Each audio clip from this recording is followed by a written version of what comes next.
All right, as the nation awaits the president's job plan proposal, Republican presidential hopefuls, they've got their own bully pulpit this evening. They're going to be squaring off in a debate being held at the Ronald Reagan Library in Simi, California. And we're going to look at how both parties come down on fixing the economy and creating jobs. My guests are Heather Boushey, senior economist at the Center for American Progress, and also we have J.D. Foster, economist at the Heritage Foundation. Thank you very much for both of you joining us. You know, this is an issue that has plagued nations for more than just modern times, going back to 55 BC. I just want to read you both something, this having to come from Cicero. 55 BC, he said, the budget should be balanced, the treasury should be refilled, public debt controlled, and yes, people must again learn to work instead of living on public assistance, and the assistance to foreign lands should be curtailed lest Rome become bankrupt.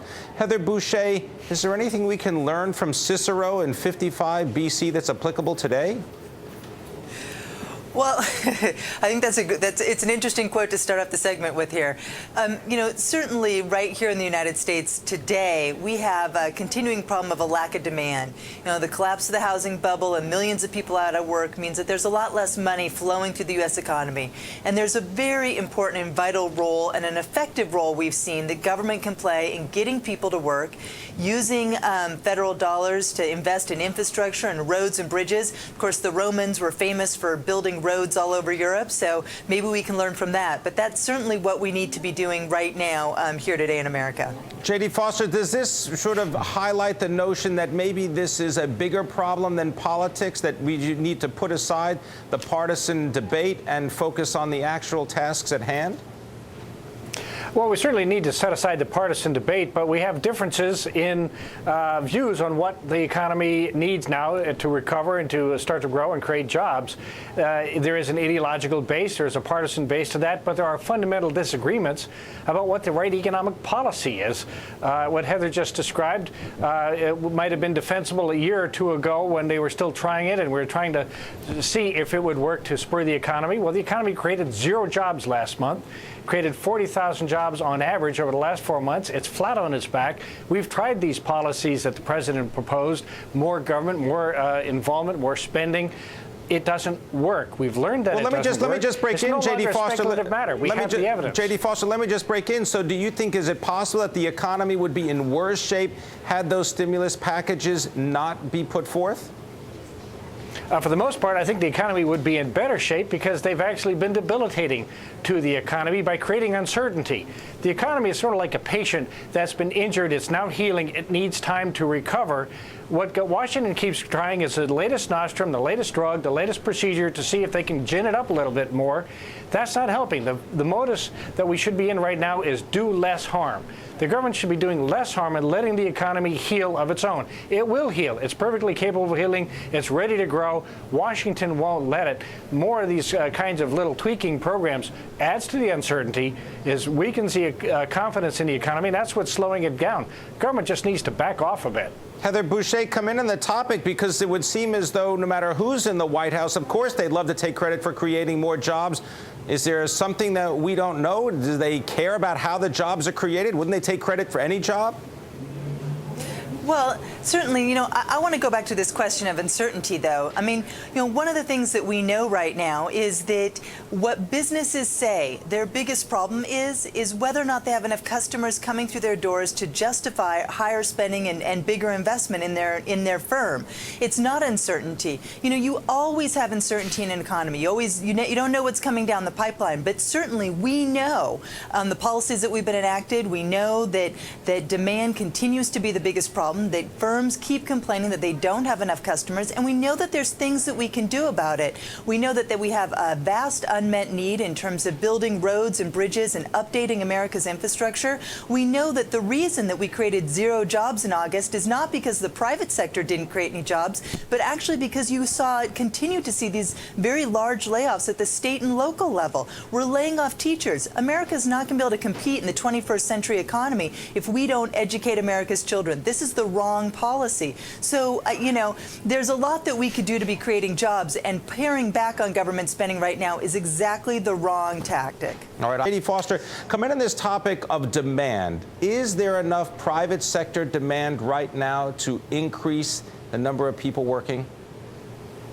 Well, of course not. That's one of the expressions of the economy being short is both supply and demand are too low. The question is, how do you get demand back up again? The one thing we know doesn't work is government spending. Government spending, especially if it's deficit spending, means the government is going to be spending more, it's borrowing more, it takes money from the private sector, which then doesn't have the money to spend. All you get with increased government deficit spending is a shift in the composition of spending. It doesn't change the absolute level, it just changes who's doing the demanding. If you want to get the economy to grow, you have to focus on the forces of economic growth, which is entrepreneurialism. All right, well, having said that, J.D. Foster, isn't it possible that the government should be doing both, encouraging demand not only by public spending, which it does, but also fostering economic growth, as you describe it, by helping the private sector? Why not do both at the same time? Well, because, first of all, the first one doesn't work. You can't foster extra demand by government spending, so that doesn't work. And what it does do is raise the deficit to the point where businesses are afraid about what government is going to do to resolve those deficits. That is the part that's debilitating. Government needs to focus, if anything, on those small things that it can do to create an environment where businesses can grow of themselves without being pushed, urged, prodded by government to do so. Avoid the demand manipulation, which simply doesn't work to increase demand. All right, Heather Boushey, I give the gavel to you. The history of the U.S. government involved in business, it's long. It includes railroads, dams, roads, as well as other infrastructure projects. Can we really create demand without the government? Well, I would add to that the internet, all sorts of investments in science and basic research. I mean, certainly the government has historically played an important role in our economy, laying the foundations for economic growth and paving the way for job creation. But at this particular economic moment, where demand has collapsed because of the collapse of the housing bubble and the ensuing financial crisis and the lack of regulation on Wall Street, because you have this big gap, consumers can't come in and fill in that gap. Investors aren't filling in that gap because they don't see enough demand for goods and services for their products. And the place you have to look is government. It's really quite ridiculous to say that government does not create demand. You go out there and you build a bridge, you build a road, you invest in schools. All of that is creating demand throughout the economy. It has strong multiplier effects. We have a lot of evidence over the past few years and over American history and from other countries that show that these policies work and they create jobs. And of course, we're borrowing to do that, but we know right now that our borrowing costs are at historic lows.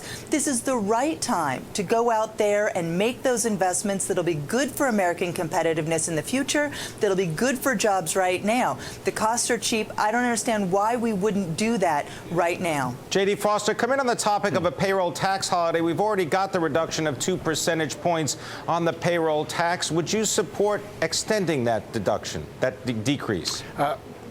Only in a last resort to avoid a tax hike. The problem with the payroll tax holiday is that it increases the supply of labor. The payroll tax is borne by workers. So when you reduce the payroll tax, you increase the number of workers. You don't increase the number of jobs. So it's not the right policy if what you're trying to do is get employment up when the economy is really weak. Now, if we were already at full employment and constrained by the number of workers, reducing the payroll tax would make perfect sense. But right now, what it does is it increases the number of workers who can't find jobs. That's not a sensible policy. We need to focus on the kinds of policies that get employers wanting to hire workers, not policies that simply create more unemployed workers. J.D. Foster, what's the one thing you'd like to hear from President Obama when he speaks to the nation tomorrow? What I would like to see, which I think is reasonable from his perspective, were he to say, I believe that certain people should pay more tax, but now is not the time. When I signed the legislation at the end of 2010 extending the Bush tax cuts for 2 years, I said the economy is too weak to be raising taxes. Unfortunately, that is still the case, and we will not be raising taxes on anybody until the unemployment rate gets back toward full employment. Heather Boushey, let me ask you, what's the one thing you'd like to hear the president say tomorrow? I'd like to hear the president make a strong commitment to job creation, which we know that he said in recent weeks and over the course of this presidency. I'd like to see him put some real dollars towards infrastructure investment and especially getting teachers back in those classrooms. All right, I want to thank you both very much. Heather Boushey, J.D. Foster, thank you for your insight and your input on the topic of jobs in the U.S. economy. Now.